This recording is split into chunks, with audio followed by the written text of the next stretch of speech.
اچھے بھائیوں کی دنیا محتاج ہے اور دنیا میں قلت کے ساتھ اخلاص والے لوگ پائے جاتے ہیں، کم تعداد میں پائے جاتے ہیں۔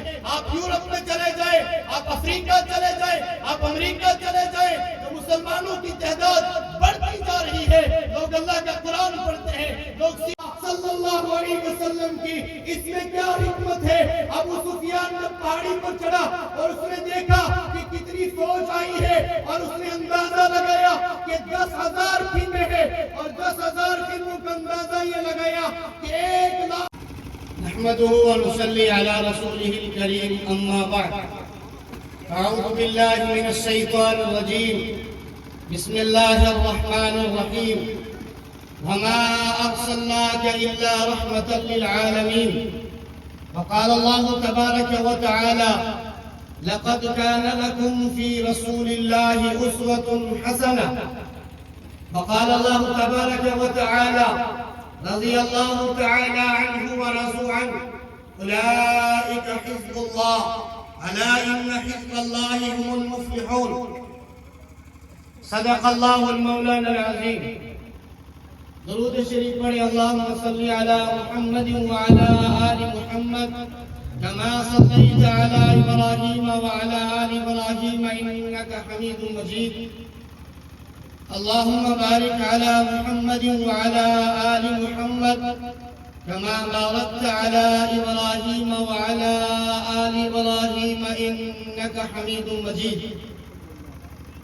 اے موج ہوا جس ان کو بھی دو چار تھپیڑے ہلکے سے، اے موج ہوا جس ان کو بھی دو چار تھپیڑے ہلکے سے، کچھ لوگ ابھی تک ساحل پر طوفان کا نظارہ کرتے ہیں۔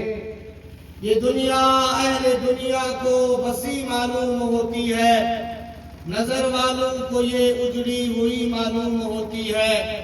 یہ کس نے کر دیا سب دوستوں سے مجھ کو بیگانہ، مجھے اب دوستی بھی دشمنی معلوم ہوتی ہے۔ میں رونا اپنا روتا ہوں تو وہ ہنس ہنس کے سنتے ہیں، میں رونا اپنا روتا ہوں تو وہ ہنس ہنس کے سنتے ہیں۔ انہیں دل کی لگی ایک دل لگی معلوم ہوتی ہے۔ طلب کرتے ہو داد حسن تم پھر وہ بھی غیروں سے، مجھے تو سن کر بھی ایک عارضی معلوم ہوتی ہے۔ اگر ہمت کرے تو کیا نہیں انسان کے بس میں، اگر ہمت کرے تو کیا نہیں انسان کے بس میں، یہ ہے کم ہمتی جو بے بسی معلوم ہوتی ہے۔ کر لے کشمکش زندگی میں دیکھ کیا بات ہے، باقی رہ گئی کامیابی وہ خدا کے ہاتھ ہے۔ اپنے من میں ڈوب کر پاجا سراغ زندگی، اپنے من میں ڈوب کر پاجا سراغ زندگی، تو میرا نہیں بنتا نہ بن اپنا تو بن۔ اسی دنیا میں جنت ہے، یہی دنیا جہنم ہے۔ اگر اعمال اچھے ہیں تو پھر کس بات کا غم ہے؟ بھلائی کر بھلا ہوگا، برائی کر برا ہوگا۔ جگہ جی لگانے کی دنیا نہیں ہے، یہ عبرت کی جا ہے، تماشا نہیں ہے۔ ہر گھڑی محشر کی ہے تو عرصہ محشر میں ہے، ہر گھڑی محشر کی ہے تو عرصہ محشر میں ہے۔ پیش کر غافل اگر کوئی عمل دفتر میں ہے، ایک ہو مسلم حرم کی پاسبانی کے لیے، ایک ہو مسلم حرم کی پاسبانی کے لیے۔ نیل کے ساحل سے لے کر تاب و خاک کاشغر، اگرچہ کچھ ہیں جماعت کی آستینوں میں، مجھے ہے حکم اعظم لا الہ الا اللہ۔ واجب الاحترام قابل صد احترام حضرت صدر محترم، معزز و مکرم سامعین، اسٹیج پر تشریف فرما حضرات علماء کرام، پردہ نشین ماں اور بہنوں، السلام علیکم ورحمۃ اللہ وبرکاتہ۔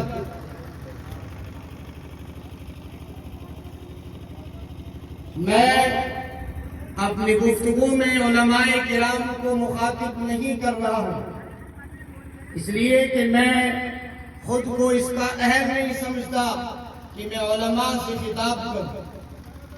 آپ سامعین کو اپنا پڑھا ہوا سبق سنانا چاہتا ہوں، اللہ کرے کہ مجھے وہ سب کہنے کی توفیق مل جائے جو میرے لیے اور آپ کے لیے مفید ہو۔ مجھ پر ایک بڑا احسان حضرت مولانا طاہر حسین قادری صاحب کا ہے کہ جنہوں نے پہلی مرتبہ اپنے خوبصورت علاقے سے باہر اس خوبصورت علاقے میں آنے کی دعوت دی۔ ایئرپورٹ کے بعد جب ہم باہر نکلے تو ہم نے دیکھا کہ ایک معصوم اور خوبصورت چہرے والا نوجوان جو کہ کشمیر کے لوگوں سے شکلاً ملتا جلتا نظر آ رہا تھا، ایک کارڈ بورڈ پر لکھا ہمارا نام لے کر اس طرح کھڑا ہے۔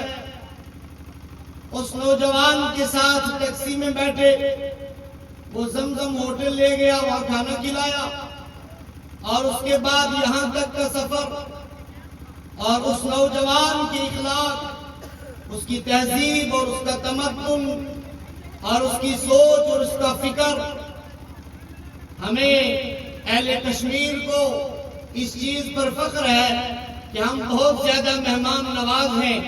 لیکن آج میں یہ کہنا چاہتا ہوں سرِ عام کہ ہم سے زیادہ مہمان نواز، ہم سے زیادہ اعلیٰ اخلاق کے مالک، ہم سے زیادہ اعلیٰ کردار کے مالک، ہم سے زیادہ محبت کرنے والے، ہم سے زیادہ عشق کرنے والے اہل بھوپال ہیں، اور بھوپال میں سے آپ کی یہ تحصیل ہے۔ جس انداز میں ہمارا استقبال ہوا اور جس طرح آپ حضرات نے ہمیں محبتوں بھرا پیغام دیا، میں دعا گو ہوں کہ اللہ تعالیٰ ہماری طرف سے آپ کو اجر عظیم عطا فرمائے۔ اور وہ نوجوان پھر آج دن میں ایک اور نوجوان کا ساتھ ہمیں ملا، اور مجھے ایسا لگ رہا ہے کہ ہم کشمیر میں نہیں، ہم بھوپال میں نہیں، بلکہ کشمیر اپنے گھر میں بیٹھے ہوئے ہیں۔ خدا کی قسم ہمیں اپنے گھر سے زیادہ محفوظ آپ کا یہ علاقہ نظر آ رہا ہے۔ آپ کی محبتوں کے لیے میں آپ کو سلام پیش کرتا ہوں۔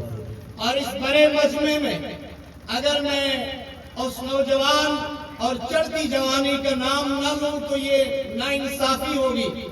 میرے اس نوجوان دوست جس نے ہمیں مدینے کی یاد تازہ کرا دی، مدینے کا ماحول دیا، جو ہم نے کتابوں میں مدینے کا ماحول کئی سو سال اور حضور کے زمانے کا پڑھا تھا، اس ماحول کی محبتیں جو تازہ کرانے والی وہ نوجوان شخصیت جو ہمارے دوست بنے ہیں، ان کا نام ہے ارحام بھائی۔ اللہ تعالیٰ ان کی عمر میں برکت عطا فرمائے، اور آج میرے بھائی جو ساتھ تھے، اللہ ان کی اور آپ سب کی اور ہم سب کی عمروں میں اللہ برکت عطا فرمائے۔ میرے بھائیوں، مجھے ایک ایسا موضوع دیا گیا ہے اور ایک ایسے موضوع کے تحت ہم سب کو جمع کیا گیا ہے کہ جو اپنے آپ میں ایک سمندر ہے، اور اگر کوئی شخص سمندروں کا پانی بھر کر کے لے آئے اور تمام دنیا کے جنگلات کو قلم بنا لے اور سمندر کے اس پانی کو سیاہی کے طور پر استعمال کرے اور کہے کہ میں رحمت عالم صلی اللہ علیہ وسلم کی ذات اقدس کے حوالے سے کچھ لکھنا چاہوں گا، اور پوری کائنات کا ایک ایک ذرہ اس کا ساتھی بن جائے، تو وہ محمد عربی صلی اللہ علیہ وسلم کے ایک اس آنسو کا حق ادا نہیں کر پائے گا جو آپ کے لیے اور میرے لیے آپ کی آنکھ سے گرا۔ میرے بھائیوں، ہم اس محمد عربی کے ماننے والے ہیں، اس پیار کرنے والے آقا کے ماننے والے ہیں۔ ہمارا تعلق اس محمد رسول اللہ صلی اللہ علیہ وسلم سے ہے کہ جن کے بارے میں میرا اور آپ کا رب ہم سے کہتا ہے لَقَدْ خَلَقْنَا الْإِنسَانَ فِي أَحْسَنِ تَقْوِيمٍ۔ جن کے بارے میں قرآن کہتا ہے وَمَا أَرْسَلْنَاكَ إِلَّا رَحْمَةً لِلْعَالَمِينَ، جن کے بارے میں قرآن کہتا ہے لَقَدْ كَانَ لَكُمْ فِي رَسُولِ اللَّهِ أُسْوَةٌ حَسَنَةٌ، ہمارا تعلق اس پیغمبر سے ہے۔ میرے بھائیوں، کتنا روئے ہیں ہمارے لیے محمد رسول اللہ صلی اللہ علیہ وسلم، کتنا تڑپے ہیں ہمارے لیے۔ آج جو ہمیں ہزاروں نعمتیں میسر ہیں، آج جو ہر طرح کے کپڑے پہننے کو ہمیں مل رہے ہیں، اور طرح طرح کے کھانے اور پکوان ہمیں مل رہے ہیں، میرے بھائیوں کوئی تو ایسا ہے جو بھوک برداشت کر کے چلا گیا اور ساری پریشانیاں خود برداشت کر کے چلا گیا اور ساری نعمتیں استعمال کرنے کے لیے ہمیں رکھ کر چلا گیا۔ کون ہے وہ جس نے سارے غم خود اٹھائے؟ وہ کوئی اور نہیں، وہ میرا اور آپ کا محبوب پیغمبر رحمت عالم صلی اللہ علیہ وسلم ہے۔ میرے بھائیوں، ایک مرتبہ جبریل علیہ السلام تشریف لائے اور آپ کے چہرے کا رنگ بدلا ہوا ہے۔ آپ نے ارشاد فرمایا جبریل، آپ میرے پاس جب تشریف لاتے ہیں تو آپ کے چہرے پر ایک مسکراہٹ ہوتی ہے، آپ کے چہرے پر ایک نور ہوتا ہے، لیکن آج آپ کا چہرہ اترا ہوا ہے اور آپ کے چہرے پر آج جو ہے پریشانی نمودار ہے۔ جبریل بتائے کہ آپ پریشان کیوں ہیں؟ آپ نے فرمایا آقا، میں اگر بتا دوں آپ نرم دل والے ہیں، آپ برداشت نہیں کر پائیں گے، آپ کا دل پھٹ جائے گا، آقا بتانا پڑے گا۔ آقا علیہ السلام نے فرمایا جبریل بتانا پڑے گا کہ آپ پریشان کیوں ہیں۔ فرمایا اللہ کے رسول مت پوچھئے گا کہ میں پریشان کیوں ہیں، میں کیوں پریشان ہوں۔ جب اللہ کے نبی نے زور دیا تو حضرت جبریل علیہ السلام کہنے لگے کہ اللہ کے رسول آج میں نے جہنم کو دیکھا ہے، میں اسی لیے پریشان ہوں۔ میرے نبی نے فرمایا جبریل بتاؤ تم نے جہنم میں کیا دیکھا؟ فرمایا آقا یہ مت پوچھئے کہ میں نے جہنم میں کیا دیکھا ہے، آپ برداشت نہیں کر سکیں گے۔ فرمایا نہیں جبریل بتانا پڑے گا کہ تم نے جہنم میں کیا دیکھا ہے۔ فرمایا آقا میں نے جہنم کے اندر دیکھے کہ جہنم کے 7 طبقے ہیں۔ اللہ کے نبی نے فرمایا جبریل ان میں کون جل رہا ہے؟ فرمایا اللہ کے رسول یہ مت پوچھئے گا، آپ برداشت نہیں کریں گے۔ جب زور دیا تو حضرت جبریل کہنے لگے اے اللہ کے رسول میں نے دیکھا کہ جہنم کے پہلے طبقے میں منافقین جل رہے ہیں، دوسرے طبقے میں کافرین جل رہے ہیں، پھر آپ گنتے گئے اور 6 طبقے آپ نے بیان کیے اور آپ کی زبان بند ہو گئی۔ میرے اور آپ کے آقا رحمت عالم صلی اللہ علیہ وسلم نے فرمایا جبریل 7ویں طبقے میں آپ نے کس کو جلتے ہوئے دیکھا؟ فرمایا اللہ کے رسول یہ مت پوچھئے گا، آپ برداشت نہیں کر پائیں گے۔ فرمایا جبریل بتانا پڑے گا کہ اللہ کے رسول مت پوچھئے گا، جبریل بتانا پڑے گا اللہ کے رسول مت پوچھئے گا، آپ برداشت نہیں کر پائیں گے۔ اگر میں نے بتا دیا کہ جہنم کے 7ویں طبقے میں کون جل رہا تھا، اللہ کے نبی نے جب زور دیا تو حضرت جبریل فرمانے لگے اے اللہ کے رسول میں نے دیکھا کہ جہنم کے 7ویں طبقے میں آپ کی امت کے گناہگار مرد اور آپ کی امت کی گناہگار عورتیں جل رہی تھی۔ حضرت جبریل تشریف لے گئے، میرے آقا نے دروازہ بند کر دیا۔ 3 دن گزر گئے، آپ نے کچھ کھایا نہیں، آپ نے کچھ پیا نہیں، آپ نے کسی سے کلام نہیں کیا۔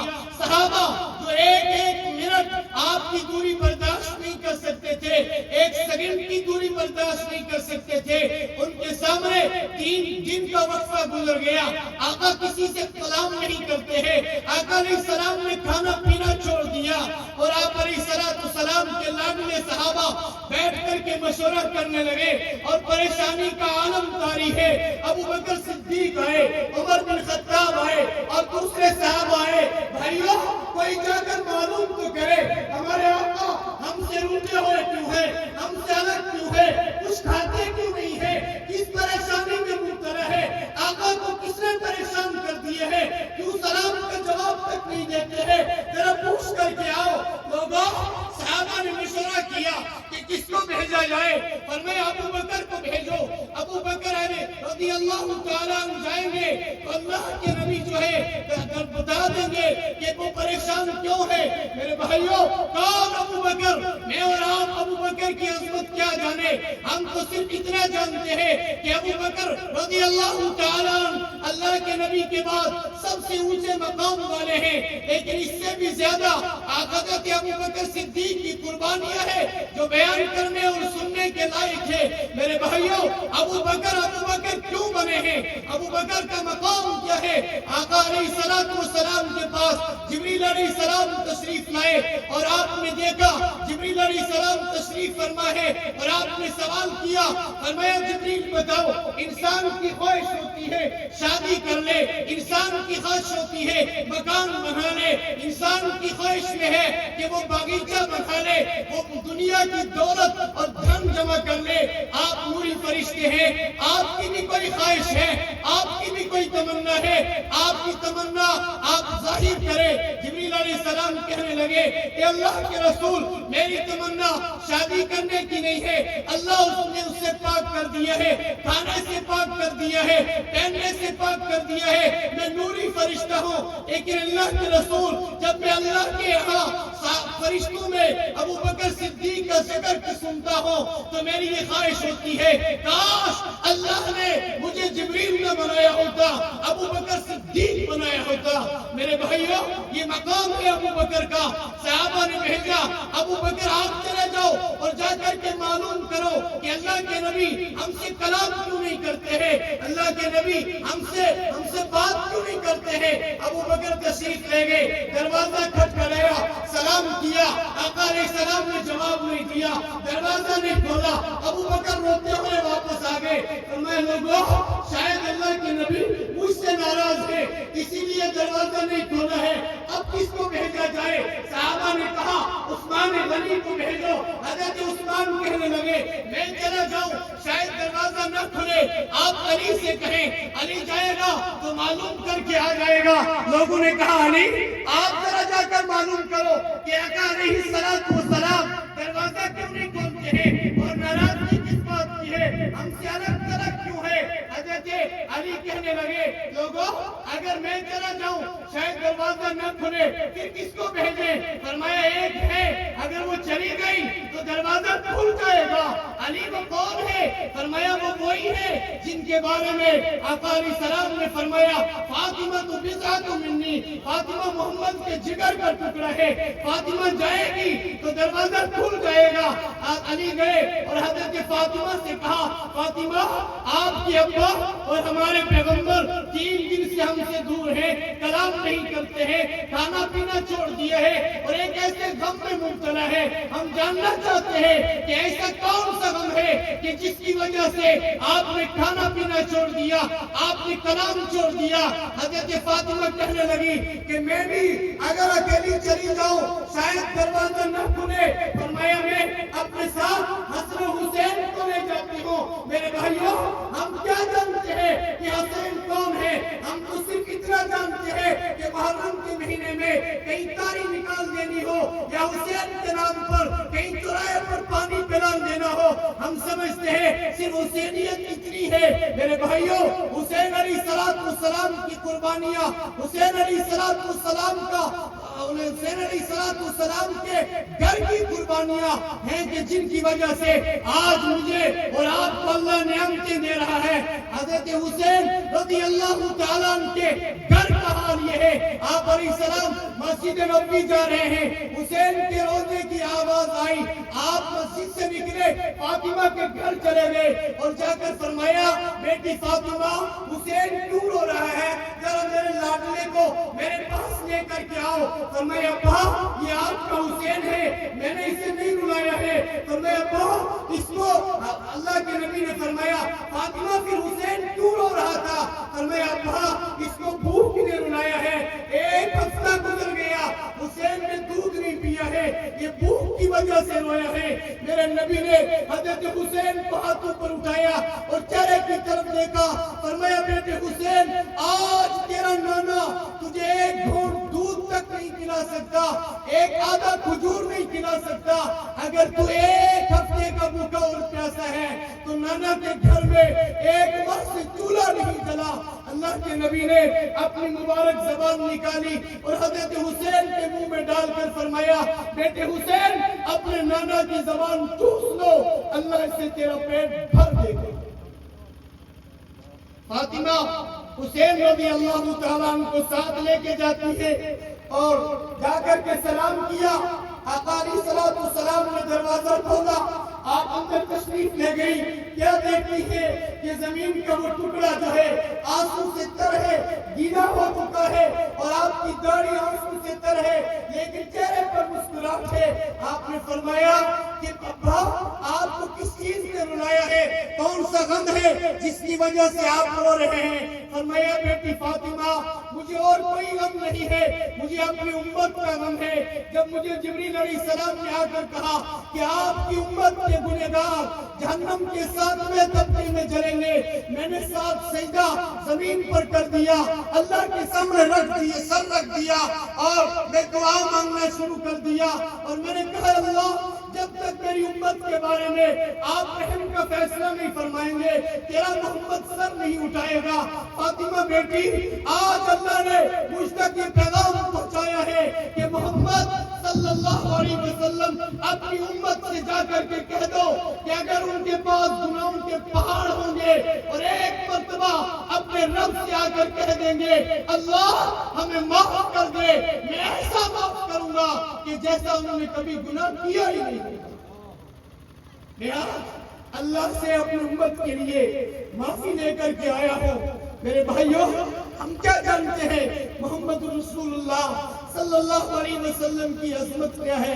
ہم کیا جانتے ہیں کہ وہ ہمارے لیے کتنے روئے ہیں، ہم سے کتنا پیار کیا ہے، ہم سے انہیں کتنی محبت تھی؟ میرے بھائیوں مجھے اور آپ کو اللہ توفیق عطا فرمائے کہ ہم محمد رسول اللہ صلی اللہ علیہ وسلم کے سچے روحانی بیٹے بن کر کے دکھائیں، سچے عاشق بن کر کے دکھائیں۔ میرے بھائیوں آج ابھی تمام تر علماء نے حالات پر بات کی ہے اور آپ سب نے ان کی باتوں کو گفتگو کو سنا، لیکن میں یہ کہنا چاہتا ہوں کہ آج بھائی بھائی سے جدا ہے، ایک بھائی دوسرے سے بات نہیں کرتا، شوہر بیوی سے بات نہیں کرتا، اماں بیٹی سے بات نہیں کرتی، بیٹا باپ سے بات نہیں کرتا اور ایک دوسرے کے کرائے کے قاتل بنے ہوئے ہیں، ایک دوسرے سے نفرت کرتے ہیں۔ ہمیں پیغمبر اسلام رحمت عالم صلی اللہ علیہ وسلم نے جو سیرت کی تھی وہ سیرت ہمارے پاس نہیں ہے، آپ کی اخلاق ہمارے پاس نہیں ہے،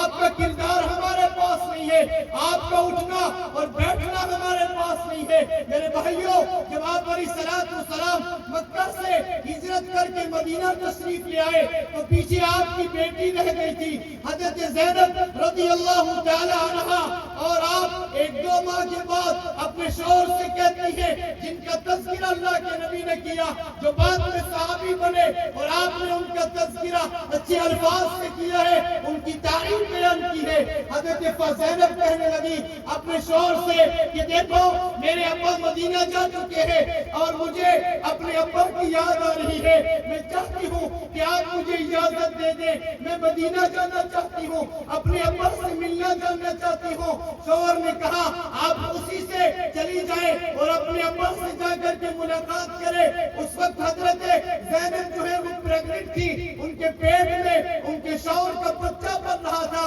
آپ نے ان کے لیے اونٹنی کا انتظام کیا اور ان کے لیے راستے کی چیزوں کا انتظام کیا، اور کسی طرح ابو جہل کو پتہ چل گیا کہ محمد کی بیٹی جو ہے مدینہ جا رہی ہے۔ اس نے وہ آگ بگولا ہو گیا اور فوراً بدماش قسم کے نوجوانوں کو بلایا اور برے قسم کے نوجوانوں کو بلایا اور ان سے کہا کہ میں تمہیں فلاں فلاں جو ہے نعمت دوں گا، فلاں فلاں چیز انعام کے طور پر دوں گا، تم نے جا کر کے محمد کی بیٹی کو روکنا ہے، ہرگز وہ مدینہ نہ جا سکے، ہم انہیں مدینہ نہیں جانے دیں گے۔ اور آپ اپنے گھر سے نکلی ہے اور تھوڑی دوری پر جب آپ کے شوہر واپس چلے جا چکے تھے، چاروں طرف سے آگ کر کے آپ کو نوجوانوں نے گھیر لیا. آپ نے ان سے کہا کہ آپ کی میرے ساتھ کوئی دشمنی نہیں ہے, میں اپنے ابا سے ملنا جانا چاہتی ہوں, مجھے میرے باپ کی یاد آ رہی ہے, اور میں ایسی حالت میں ہوں کہ میرے پیٹ میں میرے شوہر کا بچہ پل رہا ہے.